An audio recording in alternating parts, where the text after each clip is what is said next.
2월 15일 목요일 마가복음 14장 43절로 52절까지 말씀입니다.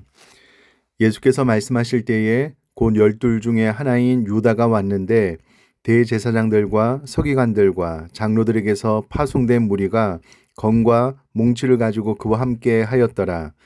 예수를 파는 자가 이미 그들과 군노를 짜 이르되 내가 입맞추는 자가 그이니 그를 잡아 단단히 끌어가라 하였는지라.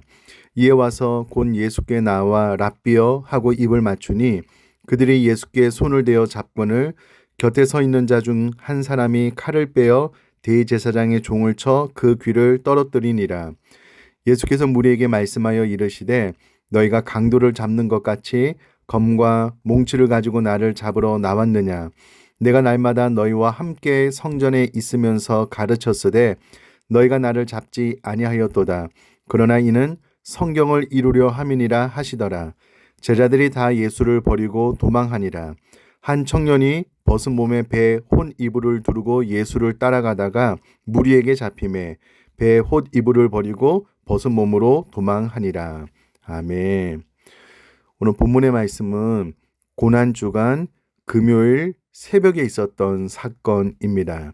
예수님께서 겟세마네 동산에서 땀방울이 핏방울이 될 때까지 기도하시고 난 이후에 예수님께서 제자들과 말씀을 나눌 때에 12 중에 하나인 유다가 대제사장들과 서기관들과 장로들에게서 파송된 무리와 함께 검과 몽치를 가지고 예수님께 나왔다라고 43절에 기록이 되어져 있습니다. 왜 왔느냐? 예수님을 잡아가기 위해서 왔는데요. 이미 44절에 보니 그들과 군혼을 짰다라고 기록이 되어져 있는데 군혼은 군대에서 사용하는 암호를 말합니다. 양자 간의 협의에 따라서 정해진 신호를 말하는데 그들이 짠 군호는 바로 가룟 유다가 입맞추는 그이가 바로 예수다. 그러니 그를 잡아 단단히 끌어가라라는 것이었습니다. 44절 말씀을 통해서 아마 예수님께 나와 예수님을 잡으려 하던 자들이 예수님이 정확히 누구인지 몰랐다라는 것을 추측해 볼 수가 있고요. 또 하나는 어두운 시간이었기 때문에 분별이 어려웠을 것이다 라는 것도 추측을 해볼 수가 있습니다. 그래서 유다가 예수님께 입을 맞추는 그가 바로 예수이기 때문에 이와 같은 군호를 짜서 예수님을 잡으러 왔습니다. 44절에 보면 유다가 그들에게 그를 잡아 단단히 끌어가라, 예수님을 잡아 확실하게 끌어가라 라고 미리 약속을 했습니다. 안타까운 것은 유다는 이미 예수님께서 행하신 놀라운 기적들을 보았던 사람입니다. 예수님의 제자로서 예수님이 어떤 분인지 신적 능력과 권능으로 많은 이적과 기사를 행한 것을 바로 옆에서 목도했던 자입니다. 그럼에도 불구하고 예수님을 단단히 확실히 묶으면 그냥 예수님께서 잡혀갈 것이다 라고 생각한 것이 너무나도 안타깝고 어리석은 짧은 생각이었다라는 것을 알 수가 있습니다. 이 사건을 통해서 가룟 유다는 아직도 예수님이 누구인지 그분의 능력조차 제대로 가늠하지 못하는 믿음이 연약하고 어리석은 자였다라는 것을 알 수가 있습니다. 그리고 45절에 이에 와서 곧 예수께 나와 랍비여 하고 입을 맞췄다라고 기록을 하고 있는데요. 이때 당시에 유대인들이 자신의 스승에게 말을 걸거나 인사할 때 관례적으로 사용한 칭호가 랍비였습니다. 그런데 오늘 이 사건은 자신의 스승에게 말을 걸거나 인사를 하기 위한 목적이 아니고 예수가 누구인지 알려주기 위한 목적으로 랍비어라고 부르고 입을 맞추었으므로 이는 심히 가증스러운 행동이었다라는 것을 알 수가 있습니다.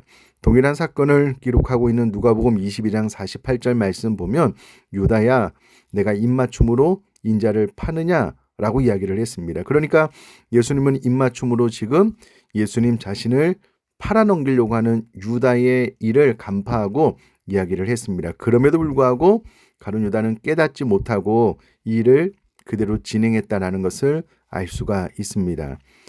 참 안타까운 것은 유다가 얼마나 돈에 눈이 멀었으면 객관적인 예수님이 지금 이 모든 사실을 알고 있다라는 것을 저버릴 만큼 되었는지 안타까움을 금할 수가 없습니다. 이 사건으로 인하여 예수님이 잡혔는데요. 47절에 곁에 서 있는 자 중에 한 사람이 칼을 빼어 대제사장의 총을 쳐 그 귀를 떨어뜨렸다. 요한복음 18장 10절에 보면 바로 이 사람이 시몬 베드로라는 것을 알 수 있고, 귀가 떨어진 자는 바로 말고였는데요. 예수님께서 즉시 고쳐주셨습니다.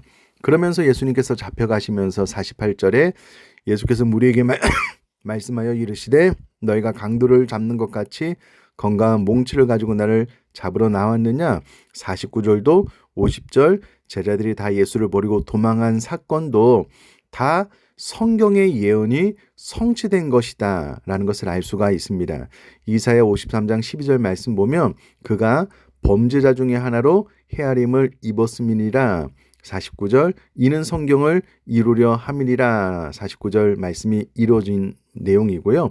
이사야 53장 12절 말씀도, 스가랴 13장 7절 말씀도, 또 마가복음 14장 27절 너희가 다 나를 버리리라 라는 말씀도 다 예수님께서 미리 예언하신 말씀이었고, 예언의 말씀이 성취된 것으로 기록을 하고 있습니다. 51절에 한 청년이 뜬금없이 나와서 벗은 몸에 배에 혼 이불을 두르고 예수를 따라가다가 무리에게 잡혔다가 도망갔다라고 기록을 하고 있는데요. 12제자 중에 한 명은 분명히 아니고 아마도 본서를 기록한 마가 자신일 것으로 추정을 하고 있습니다. 마가가 예수님의 잡혀가는 사건을 바라보는 관점은 그냥 우연히 힘이 없어서 유다의 계략에 넘어가서 잡혀간 것이 아니라 이것은 구약 예수님의 예언 말씀의 성취라는 측면에서 예수님이 잡혔다라는 것을 48절, 49절, 50절에 부각시켜서 이야기를 해주고 있습니다. 그러니 예수님이 잡혀간 사건은 적어도 마가에 의하면 철저하게 이미 기록된 말씀, 예언의 성취, 그리고 예수님께서 일찍이 제자들이 다 나를 버리고 도망하게 될 것이다 라는 예언의 말씀도 50절에 제자들이 다 예수를 버리고 도망하니라 라는 말씀을 통해서 다 이미 기록된 말씀, 또 예수님의 예언이 성취된 사건으로 예수님의 사로잡힌 것을 바라보고 있다라는 겁니다.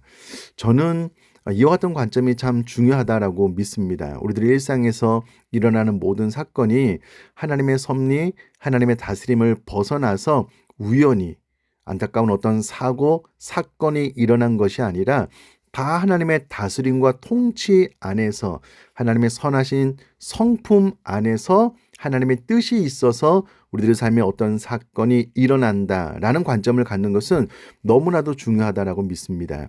이런 관점이 없으면 불신, 믿음 없는 반응, 불평을 보이기 때문에 오늘 마가가 가지고 있는 이 관점을 반드시 저와 우리 사랑하는 성도님들이 가져서 내 삶 가운데 일어나는 모든 일은 말씀의 성취이고 하나님의 다스림과 통치 안에서 철저하게 하나님의 관리 안에서 일어나는 일이다라는 것을 믿음으로 확신하면서 삶 가운데 어떤 문제에 당면하더라도 믿음으로, 신앙으로 잘 이겨나갈 수 있게 되기를 주님의 이름으로 부탁드립니다. 제가 한번 기도하겠습니다. 살아계신 하나님 아버지, 유다가 너무 안타까운 것은 유다에 내가 입맞춤으로 인자를 파느냐라는 말씀도 깨닫지 못했고, 군인들을 데리고 와 군호를 짜서 입맞춤으로 예수님이 누구인지 알려주면 예수님은 꼼짝없이 잡혀갈 것이다라고 생각을 하므로 예수님이 어떤 분인지 전혀 몰랐다는 안타까움이 있습니다. 저 우리 사랑하는 성도님들 신앙생활하는 가운데 하나님이 어떤 분이신지, 예수님이 어떤 분이신지 정확하게 알고 분명히 믿고 신앙할 수 있는 은혜를 허락하여 주옵소서. 뿐만 아니라 마가는 예수님이 잡힌 사건이 그냥 우연히 힘이 없어서 잡힌 것이 아니라 철저하게 이미 기록된 구약 예수님의 예언 말씀의 성취라는 관점으로 이 사건을 보고 있다면 저 우리 사랑하는 성도님의 삶 가운데 일어나는 모든 일들도 하나님의 뜻과 섭리 안에서 일어나는 일이다라는 믿음의 관점으로 바라보고 하나님의 신앙할 수 있도록 은혜 허락하여 주옵소서. 감사드리며 예수님의 이름으로 기도드립니다. 아멘.